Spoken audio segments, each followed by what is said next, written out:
Train पूरी रफ्तार से चली जा रही थी, पर अजय का अधीर मन तो जैसे आनंद के पास वैसे ही चला गया था। कल रात में ही आनंद का फ़ोन आया, भैया आप तत्काल यहाँ आ जाइए, आपकी ही ज़रूरत है, आप नहीं आओगे तो मेरा क्या होगा भैया। अजय तो घबरा ही गया।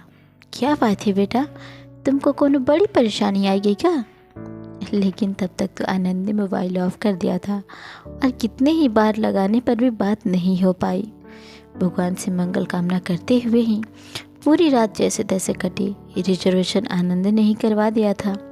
पहली बार एसी कोच में बैठा हुआ अजय अपने पहनावे, बोलचाल और गतिविधियों का अपने चारों ओर के परिवेश से तालमेल बिठाने में असहज हुआ जा रहा था। आज तक गांव से बाहर ही नहीं निकला था। वो तो आनंद जो उसका प्राण था और बाहर जाकर पढ़ाई कर रहा था। ये उसकी पढ़ाई की अंतिम साल है। हे प्रभु, मेरे लल्ला पर कृपा करना, उसके सारे कष्ट मुझ अनपढ़ गंवार को दे देना। उसकी आकस्मिक फ़ोन कॉल पर सुनी उसकी आवाज़ की अव्यक्त अधीरता ने उसे ट्रेन में बैठने पर विवश कर दिया था। कोई दुर्घटना या किसी गंभीर बीमारी की आशंका से बेचैन दिल एकदम से सुखद एहसास से भर गया जब स्टेशन पर स्वस्थ प्रसन्न आनंद ने भैया आप आ गए कहकर गले से लगा लिया। सच में अब वो छोटा आनंद नहीं था जिसे वो गोद में उठाए उठाए पूरा गांव ना पाता था। अब वो आनंद उसे ही लगभग अपनी गोद में उठाकर शानदार गाड़ी की तरफ ले गया। दरवाज़ा खोला, आराम से बिठाया, फिर जूस का गिलास भर कर दिया। भैया आप जब तक इसे आराम से पियो तब तक हम घर पहुंच जाएंगे। आनंद उसे कुछ कहने पूछने का मौका ही नहीं दे रहा था। घर पहुंचते ही आनंद ने उसके लिए बढ़िया खाने की व्यवस्था की और बढ़िया सा सूट निकाल कर रख दिया। भैया आप फटाफट नहा धोकर ये वाला सूट पहनकर तैयार हो जाइए, जल्दी। जब तक अजय कुछ पूछता कहाँ जाना है, तूने क्यों इतना अर्जेंटली बुलाया? आनंद मैं अभी आता हूँ कहकर गायब ही हो गया। अजय को कुछ समझ में नहीं आ रहा था, पर आनंद एकदम स्वस्थ प्रसन्न दिख रहा था। उसके लिए यही सबसे बड़ी ईश्वरीय कृपा थी।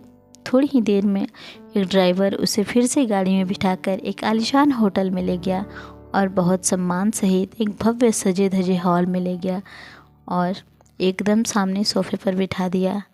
अजय इतने आधुनिक उच्च स्तर के माहौल में खुद को बहुत असहज महसूस कर रहा था और फिर भी आनंद भी कहीं दिखाई नहीं दे रहा था। तभी अचानक भव्य मंच दूधिया रोशनी से जगमगा गया और माइक से अजय का नाम पुकारा जाने लगा। माइक में कोई बहुत ही मधुर आवाज़ में आनंद के बारे में बता रहा था कि आज ये भव्य मंच इस शहर के नवनियुक्त कलेक्टर श्री आनंद जी को सम्मानित कर धन्य हो रहा है और इसे हेतु हम आदरणीय श्री अजय जी को सादर मंच पर आमंत्रित करते हैं। मेरा लल्ला कलेक्टर साहब बन गया। अजय के हृदय का उत्साह तो मानो रुक ही नहीं पा रहा था। लेकिन मुझे क्यों बुला रहे हैं? तब तक दो सुसज्जित वॉलंटियर उसे मंच पर ले गए। जब तक अजय कुछ समझ पाता, आनंद ने अपनी ट्रॉफी और सर्टिफिकेट उसके हाथों में रखकर उसके पैर छू लिए। अरे अरे बेटा, ये क्या कर रहा है? सब देख रहे हैं बोलकर अजय ने उसे अपने गले से लगा लिया। वह विह्वल हो गया। वो उसकी आंखों में बेतरह खुशी के आंसू थे। अजय ने कहा, देखने दो ना भैया, आज सबको देखने दो। यही वो भाई है मेरा जिसके त्याग, सादगी, अटूट प्यार और सार्थक संघर्ष ने मुझे ये मुकाम दिलाया। सुनने दो आज सबको मेरे दिल की बात। जब से होश संभाला है मैंने, पिता को तो कभी देखा ही नहीं। मैंने सुना था बड़ा भाई पिता जैसा होता है, पर भैया मैं आज सबके सामने दावे के साथ कह सकता हूँ कि अगर मेरे पिताजी होते तो वो मेरे इस बड़े भैया के जैसे ही होते। सो फ्रेंड्स, आपको ये कहानी कैसी लगी? कैसा लगा आपको ये भाई भाई के प्यार वाली कहानी? हमें कमेंट करके ज़रूर बताएं।